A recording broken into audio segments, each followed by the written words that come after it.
Today we have April Parker, and today's episode is about family. Today's conversation is about family. So we will be exchanging, just having a conversation. And I want to begin by just reminding you that family is a choice.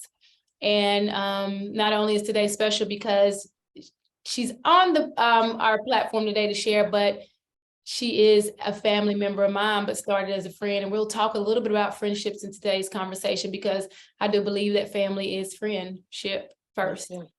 So I want to start, April, thank you for coming. And I just want to start with first, what is family to you? What is family to you? Okay, well, thanks for having me. And I appreciate being here. Family to me, just like you said, it is a choice. Family is what you create. Some people, when they think of family, they think of the people that you're born into, the blood relatives, which of those are your family as well. But as you get older and you grow older, you'll realize that the family are the people that you create. The family, the people who nourish you, the people who support you, pour into you. And that's what family is to me. And that's why my friends are a huge part of that in my family. So yeah, family, you have some family members that do that, but I feel like at the end of the day, most of my friends have really done that for me. So family to me is the people that support you, like-minded people, and pour into you. And it's not necessarily who you're related to, it's who you've met along your path that can relate to you and have blessed you in some way, form, or fashion. I love that. Mm-hmm. I love that because we discuss a lot of topics that are important to us and just understanding life. And oftentimes when we are, family is a blessing. I like to think of it as biological family and emotional family. Biological are our parents, our siblings. And you made a good point. The support is the emotional. And oftentimes our biological family is definitely our first support system, our first version of love, our first version of what life is about and experiences with other humans.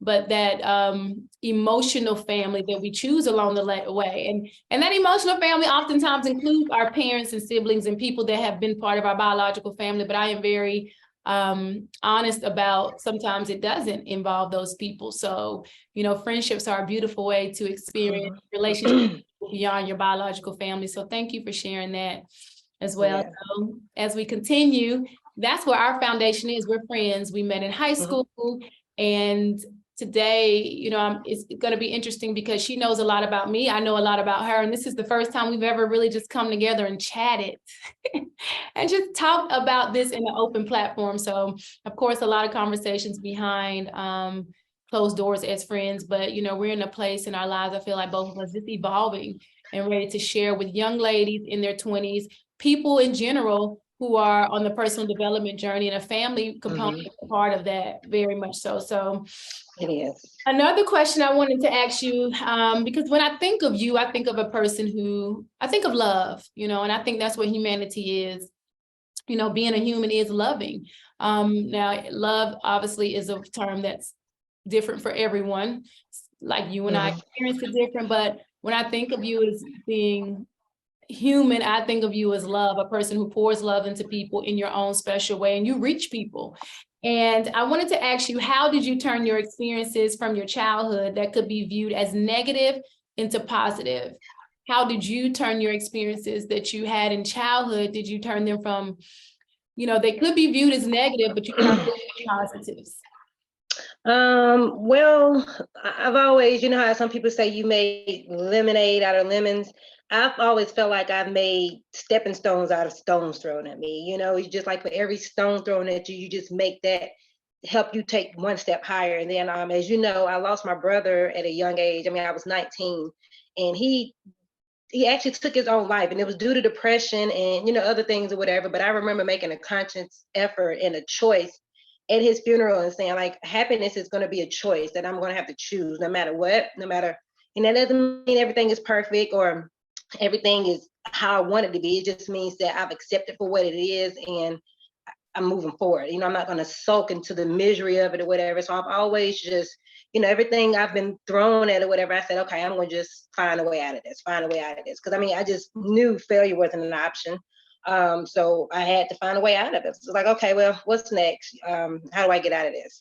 So that's just the way always looked at things. And on your worst day, you're still somebody's best hope. So that's what kind of can bring me peace at the end of the day, knowing that it could always be worse, but it could always be better too. So that's why I kind of focus on both to keep moving forward. Mm-hmm. What a beautiful way to take that cliche and take it back to it could always be worse, but it could always be better.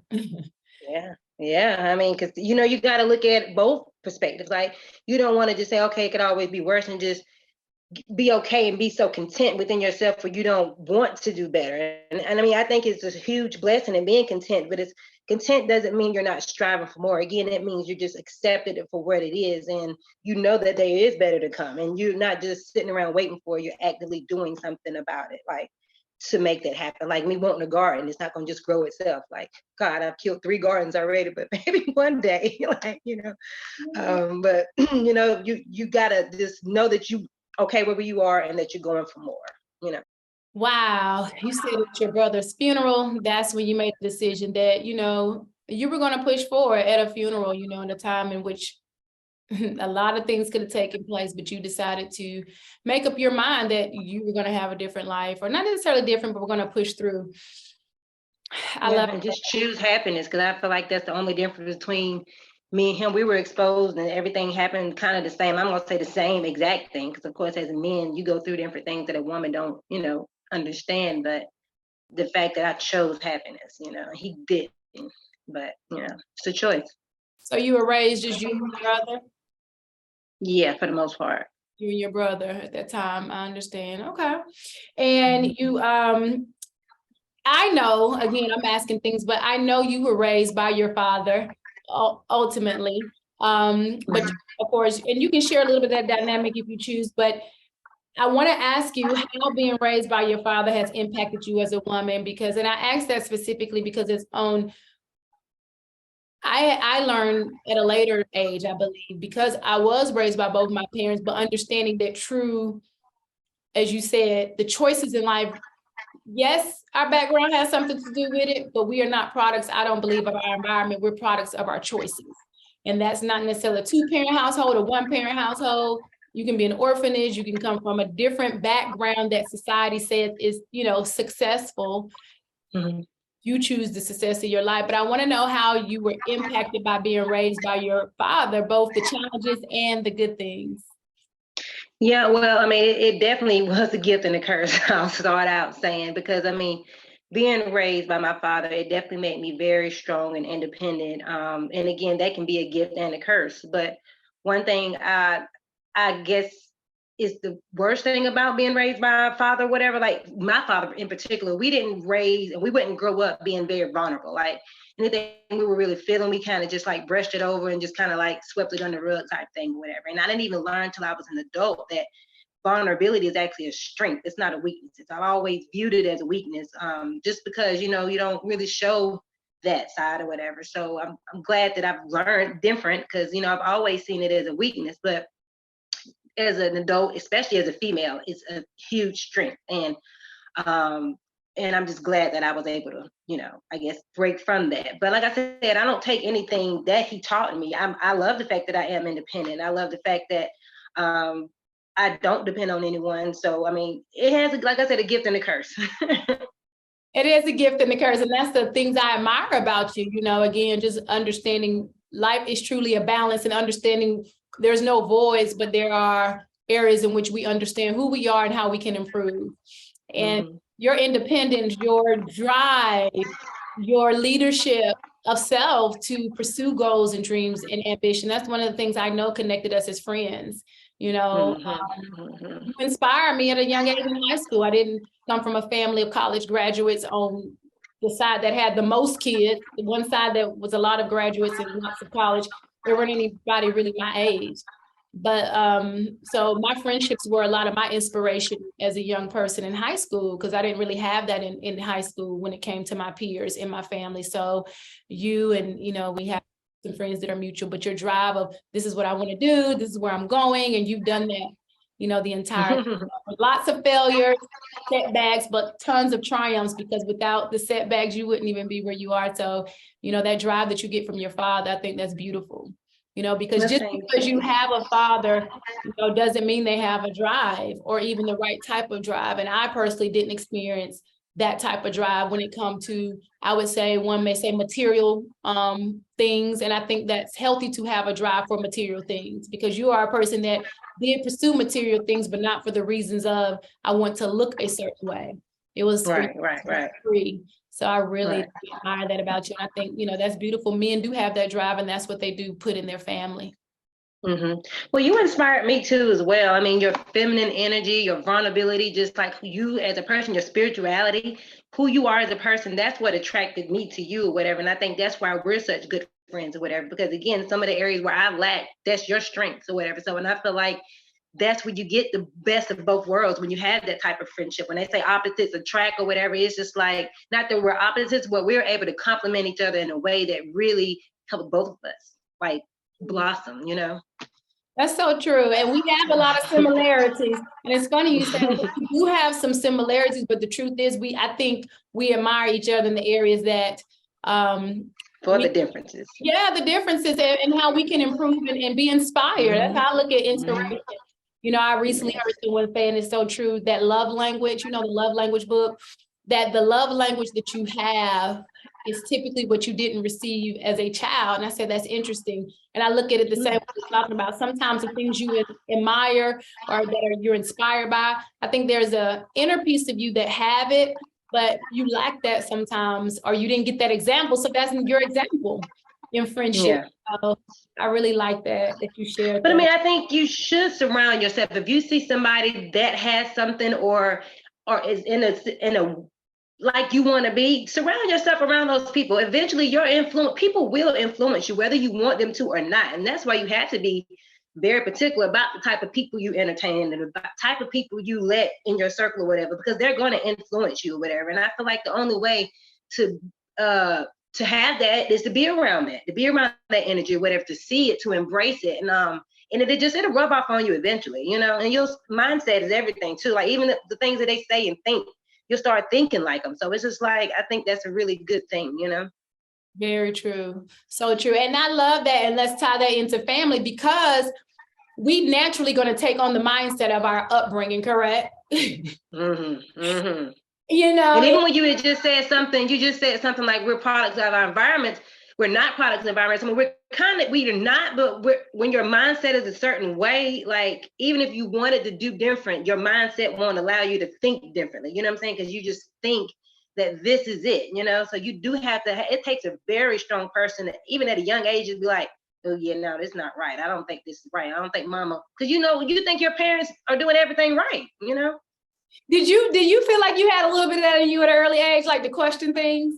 Me too. Yeah, I was just like, something not right about this picture or whatever. Not that, again, everything wasn't perfect, whatever, but I just knew at a young age, like, I want different for my life. Like, this is not what I consider success. This is not what I consider peaceful. And it's just like, I just knew, I was like, yeah, I'm going to strive for something different.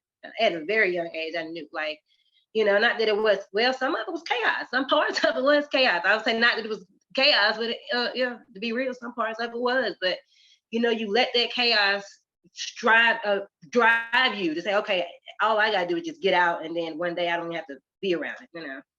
Wow. And I felt that same exact way. Two different backgrounds, two different stories, but that's what it is. It's a little child that has a brain. We have what God gave us to think. And just to think early, like, just ask, is this what I want? Is this what I desire? That's true. Golly, and chaos. You brought up a word that I use now in my life big time, because you have to stop and really think about, is this chaotic? Does this work? Is this harmony? Is this peaceful? And when you start asking those questions and you're honest about it, you realize that some of this chaos I bring into my life and in others' life, into my adult life. Because it's your normal. You don't realize it's chaos sometimes until after the fact. Like, this is your normal. Like, that's how you live in it. And it's just like, oh, okay, that's not chaos. That's normal. What are you talking about? And then you realize, like, you start listening to your spirit, and you can't ignore that. Yeah. And to the opposite side of that, I was recently talking to a young lady about she just grew up in a very peaceful household, very she's in her room, her parents are in her room, and we talked about that. It's just like, there's another side to that. You need to disrupt some of that peace and get some drive in there. You know what I mean? So there's a beautiful balance to this thing, because, some people just want to sail away in the ocean and you end up drowning that way. Also, just jump out in the jungle in chaos. You need a beautiful balance. That chaos, I think that chaos in both of us is part of this. Like, I'm gonna do what I want to do in a very healthy way. I'm going to drive and strive for what I desire, but also understand that we need to bring that calmness to our spirit, to our environment as well, and our friendships, because we're both people that are very opinionated. And I used to think that was a quality that I laugh when I remember, when I got married. I don't know, our wedding website, it had like our characteristics. One of mine, I put opinionated, and I look back and I reflect on that in my 20s. I thought opinionated was a strength, but I don't see it as a strength now. I think having an opinion or a conversation like we're having, exchange, but oftentimes when you grow up chaotic or having to feel the need to be strong or independent, you always have an opinion about things, versus learning to be open. I think what you said, that mindset, be open, that there's so much more to learn, so much more to learn. And know that you never have it all figured out. Like, soon as you master one phase of life, here comes another one. And soon as you master that, it's just like another one. And it's just like, and that's how life is, or whatever. And I think for anybody who's growing, anyway, if you're not growing, then you're gonna be in this comfort zone forever. But it's just like, if you're a person that's always on continuous growth, soon as you figure out middle school, now here comes high school. As soon as you get to hang high school, now here comes college. And then when you get to college, it's just like a whole nother world. And then, so I'm just saying that metaphorically, but you know what I'm saying? Like, it's always new levels, like, That's exactly what I always share on IM too with the young ladies, like what you're saying. Just, I say the finish line always moves. It does. Finish line always moves. When you set one, there's another one, and you just continue. And that's what I think about the Mario game. The levels just unlock, but you got to reach, sometimes we want to get to level 3, but we have not even passed level 1, and I think that's the growth of just allowing the process to happen. So I love that. So you said, I'm going to choose happiness. You've always done that. I want to transition to another question that I wanted to ask you about your recent experience. You kind of touched on it, but recently you and I, we took a trip, and you said something on the trip that really resonated with me, and I wanted to bring it to this conversation. When you said you realized your routine in life currently was something that you had continued from your childhood, a routine, your regimen. That was really, I love that. And that made me reflect on me. What are some things in my life that I'm choosing to do versus just doing because I've always done it? Patterns, because patterns are mindset, but patterns could be just waking up every day, making your bed, brushing your teeth, things that you learned as a child. And we don't take the same concept into what are some other patterns that I'm just doing. Yeah, on autopilot. Some things, like, we're just so conditioned to do things sometimes without even really thinking about it. And then you sit back and be like, well, dang, like, this is what I'm doing. And then when you realize why you're doing it, it makes it, not that you just automatically stop. I feel like it just brings awareness to the situation. But yeah, like, in my experience, I did realize that part of my parents' divorce agreement was to spend half the time with my dad, got full custody, but in the time on every other weekend, my mom had custody, whatever. Like, we had to be back by 6 o'clock. And I remember as a child, it's like, okay, y'all, make sure y'all back home by 5. Because we'd be out playing, not thinking about it. I'm like, why they always rushing us? And I never really thought about it, but to this day, like, even on Thanksgiving, like, I had to go to my dad's for part of Thanksgiving. Then by 3 p.m., I had to be at my mom's. So it was just little certain things like that or whatever that as a child growing up, I did not even really realize why. But to this day, as an adult, when I go home, I live in Georgia now, but home in South Carolina, when I go home, I'm constantly feeling like I have to split my time between Rock Hill and Lancaster, because my dad lives in Rock Hill and my mom lives in Lancaster. So I feel guilty if I don't feel like I spend enough time here, or if I spend enough time here. So I'm always literally going back and forth. Like, and before I actually retired, I realized that I was trying to spend so much time with everybody that I was really spending no quality time with anybody. Like, just trying to put in a few hours here and a few hours here and a few hours here. And then with the commute back and forth, it just like, I didn't get to spend quality time with anybody. So, now I do because I have more time or whatever, but it was just a mindset that was just embedded in me, just to, always just go back and forth. And just to this day, I'm still trying to find that balance. I love that, but you're aware of it. You're aware of Yeah, it. I am. I And you am. said that you were trying to spend so much time with everybody. You wasn't spending any quality time with nobody. That's deep. That's true awareness of saying what it is. Right, right. Because And I got here for an hour and two, and as soon as I was doing that, I'm going somewhere else, and then I'm going somewhere else, just trying to see a little bit of everybody. It's just like you saw people, but you really didn't get quality time. And when I like to spend quality time, I like to spend quality time, So now I can go and stay for a few days, and honestly go to lengths for a few days, and then, so I feel like I get more time in now. But again, I'm still feeling like I got to split that time, which I mean, I guess naturally I should, because again, I have a mom and my dad, but it's just, again, I figure out why that's embedded like that. And that's what I was going to ask you. Do you think it's more of I'm going to these places, the quality time can look like 10, 15 minutes versus you used the words, I believe, guilt, or I didn't feel like, because sometimes when we just have a new perspective on something, it can be 10 minutes of quality time, but it's our perspective of how it is and our emotions tied to the situation. So, as you said, you're still journeying on that, and that's a beautiful thing, but just quality time could be 10 minutes or even no minutes, because connection really is of the heart and how we feel about people. But it's like you said, that pattern from a childhood, feeling guilty or feeling like I need to be here or there. So that's beautiful. I appreciate you sharing that, because I think, again, my goal, and we're here, young ladies or whoever, but most importantly, is about just in your 20s, that time, that decade when you are in transition as an adult, whether it's a divorce or whether it's a connection with your parents as an adult, how does this really look for me and how is this going to help me grow? And I love at Christmas, I believe you said, you just didn't do nothing. It was just like, this is my free time. I'm sitting on this, I'm just relaxing. I'm not going anywhere. And I think that's a healthy space to be too. I'm there. Like, just realizing that the people that I love, family, friends, they know I love them. And if they don't, I'm sorry that you don't know that, but I a way to prove your love to people, honestly. I think you either love someone or you don't, and they know it. That's true. That's true. Well, I'm going to piggyback off that question. What do you think is some things or habits or routines that you've been embedded as a younger person that you still feel like you may carry over into your adult life? I mean, the good and the bad, because I definitely think the way you were raised, you got to take the good parts about it. You know what I'm saying? It's good and the bad. So, I mean, like, what do you feel like that you do that maybe just on autopilot that you just do without even thinking, that you're conscious of?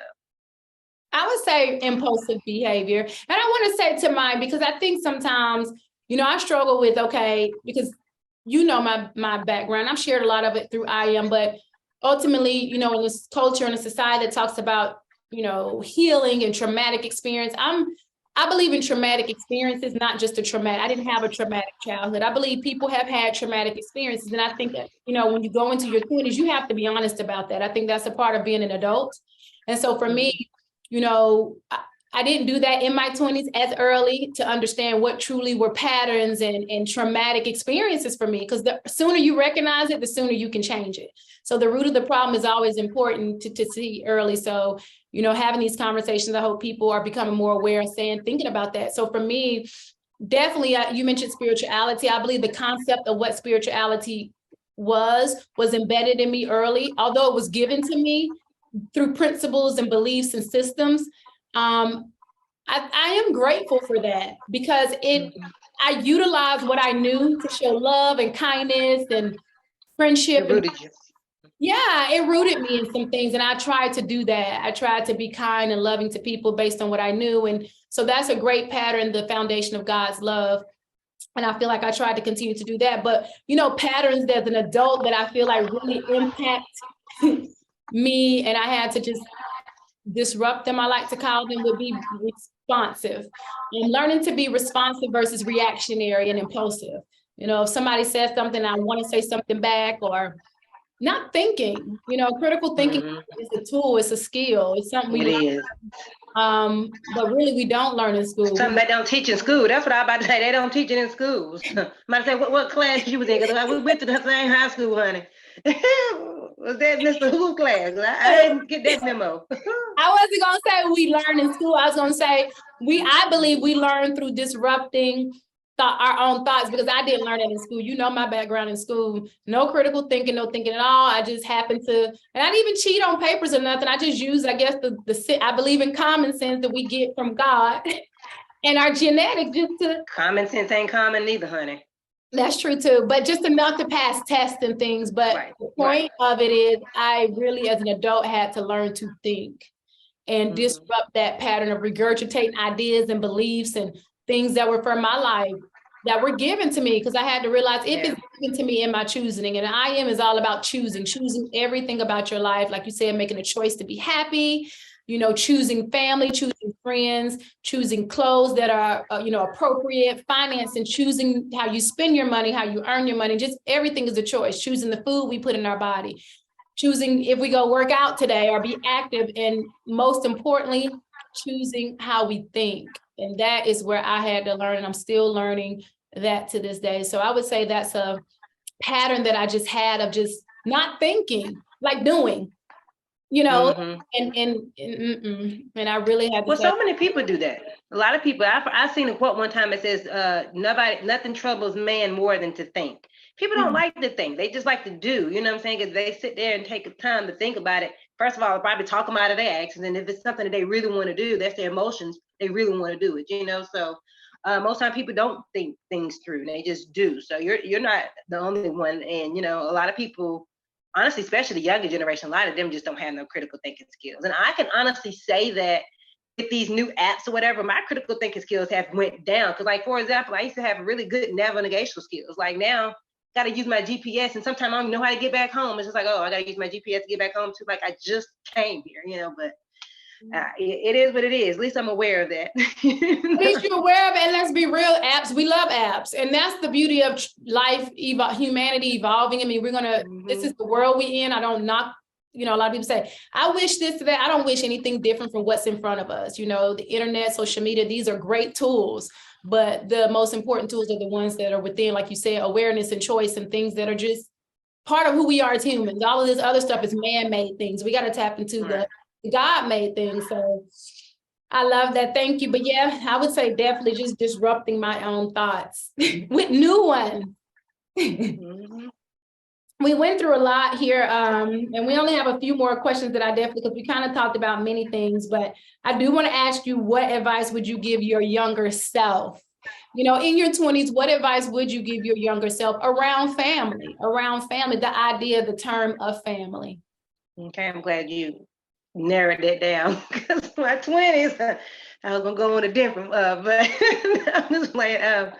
The thing I would say in my 20s, if I had to do different with my family, I would say is don't let your family hold you back, you know, because a lot of times our parents, their generation, they were not risk takers. They weren't doing the things to reach their dreams or whatever. So you may have a dream that to them, it may not necessarily look right, or it might not feel right to them, but you have to go on your own gut and do what you feel is best for you, even if that means making a mistake. You know, you just have to do it and you'll learn from it. You know, you'll win or you learn. That's my biggest motto. Like, if you don't win, at least you learn where you went wrong. And if you don't learn, that's when you really done lost. But other than that, I'll just say that, you know, don't let your family hold you back. If it's something you want to pursue, do it. You know, your family will always be there. Home will always be there. You can move away. You can come back to home. And that's just the only thing. Because, you know, family, they do get so content with you just being there and being the little girl that they always thought you were and seeing you a certain way. And don't let your family's values dictate what your own values are. You know, as you get older, you just start to determine what means the most to you. You just set your own values. You set what success looks like to you. And go off of that, because your family has a whole idea for your life, to be honest. They got a whole picture what and I do, and I'm guilty too. I got nieces, so I'll be like, yeah, you should do this, that, and the third. So I'm guilty of it too, whatever. But at the end of the day, I still try to listen to what she's passionate about, what they want, and try to, you know, instill that and just encourage that. But don't let your family hold you back, because that's all I'm gonna just say. Not that my family helped me back. My definite family encouraged me. Some of them did, some of them didn't. But at the end of the day, I had to do what was best for me. I love that. I love that about you, honey, because you definitely have dreams, living your dreams. You're sitting in your beach home now. Retired at told me, you told me before we started this call, you texted me this morning and I had no idea, of course, but that's how life is. Today is your anniversary for retirement. Retired at 40. You said you wanted to retire at 40 years old, the youngest retiree I know. Retirement doesn't mean quitting life. It just means starting a new one, but you left a system, she's a chemist, her background, and I'll share a little bit of that, but she's a chemist, is her background. I just want to say this to you, April, sitting in your dream home, saying don't let someone keep you from your dreams. You're doing exactly what you just told them. And I admire you for that. You've always chased your dreams. And that's important to, I always tell people, and dreams don't look like some 120-year-old say a beach home at 40. That does sound grandiose. And I want to ask you about that, because if you were to tell, you didn't even, when I met you, you never told me that. You never told me you wanted to retire at 40. You never told me you wanted a beach home, but you did tell me I wanted a trailblazer. You bought the trailblazer. You did tell me I want to be a chemist. You did say I want to start a hair care product line. You did say I want to buy me a townhome. You did say I'm going to move to Atlanta. You did say I'm going to do this. That's where it starts. In the mind. In the mind, and you've always, since I've known you, you've always said, this is what I want, this is what I want. Then around 30 or so, I can't remember 30, but I know by 35, you're like, I'm retiring at 40. So it's not that at 20, you're saying I'm retiring at 40. It's that you trust the journey of life and you continue down each stepping stone, as you said, and you continue to allow the levels to unlock, and you are going to reach each goal for every decade of your life. And I want you to just know that I love that about you. You've always done that. Thank you. And that's an entrepreneurial spirit.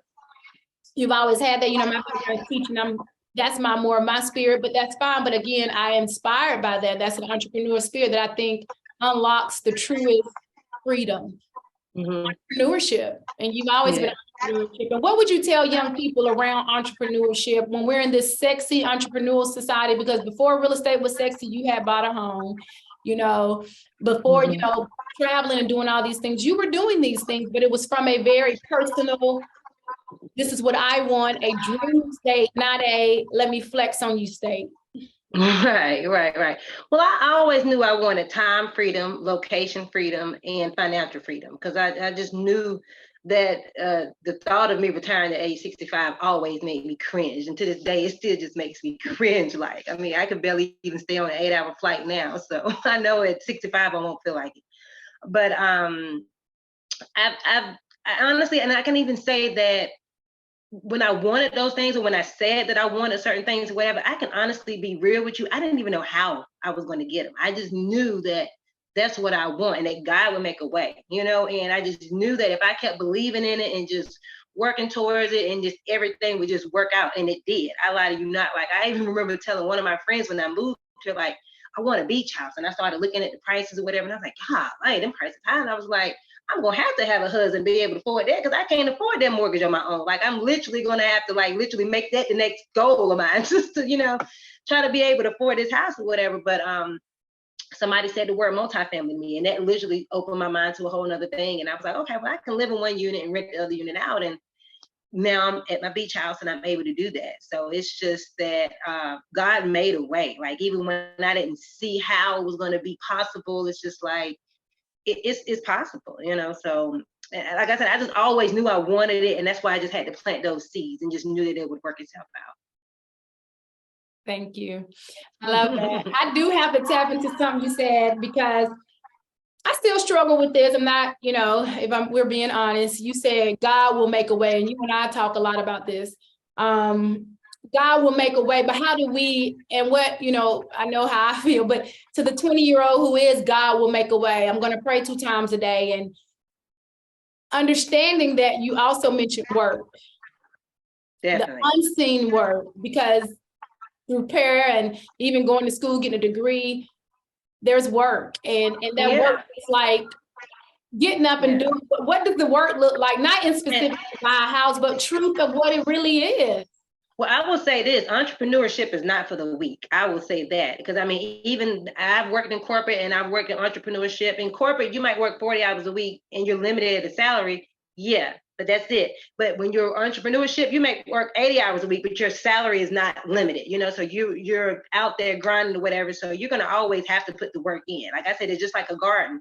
I want the fruits of the garden, but if I'm not going out there planting the seed, nurturing the garden, watering the garden, picking the weeds out constantly, that's just like in anything in life. That garden is just not going to just magically grow. Now, granted, God definitely does what he do with the light and the sun. That's really all it essentially needs, but it's a lot of work that goes into that to make that garden grow. It's not going to just grow on its own. And that's the same way your dream is.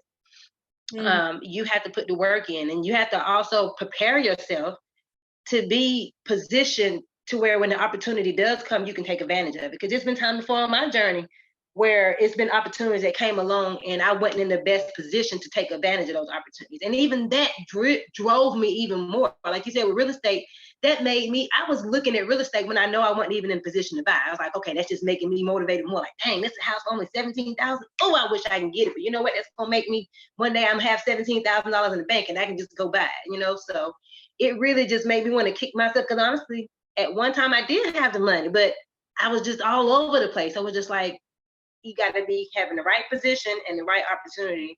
And then that's when things can just happen. But you have to prepare yourself and position yourself. And that's where the work comes in at, is the preparation and the positioning. Because again, if you're not prepared and positioned when that opportunity comes, really nothing you can do about it. That's the truth right there. Preparation. Every day is a preparation. I really try to practice that and share those principles of preparation. When we do have conversations, we wake up each day, we make that phone call, we get online and look at those prices, understand the market. So when it's time and we have that money in the bank account, or we get that phone call, or whatever it happens, that opportunity comes, we're ready.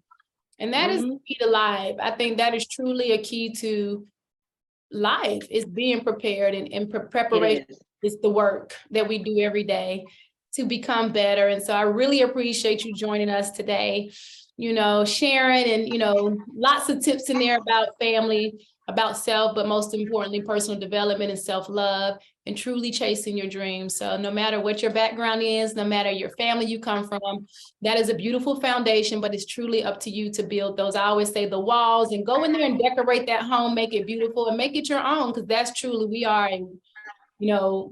a place, a sacred place, I believe, individuals that have a foundation of family, but we choose our real family. And it begins with ourselves. It begins with ourselves. We're our first family member. We really are. So last question. I do have to ask you, I don't know, it's a little echo, but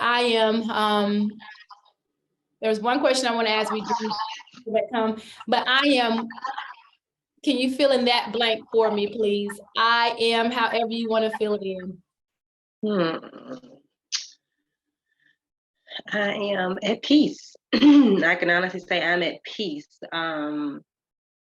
I've reached a level of peace that I just feel like it's just, I don't know, it's just, I can't even really explain it, because I'm just here, and I haven't been here before, but I mean, I'm not really worried about anything. I know my past is what it is, and my future is what it's going to be. So I'm just content with just the present and just embracing the present right now. So I would say I am enough for right now. And I am at peace. Thank you so much. Yeah. What is your I am? Because you are so many things to so many people. I mean, and such a great friend, mother, wife, just so much. Like, how would you wrap up your I am? You are what? I am evolving. I am evolving for this place and phase in my life. That's how I would end that. That's good.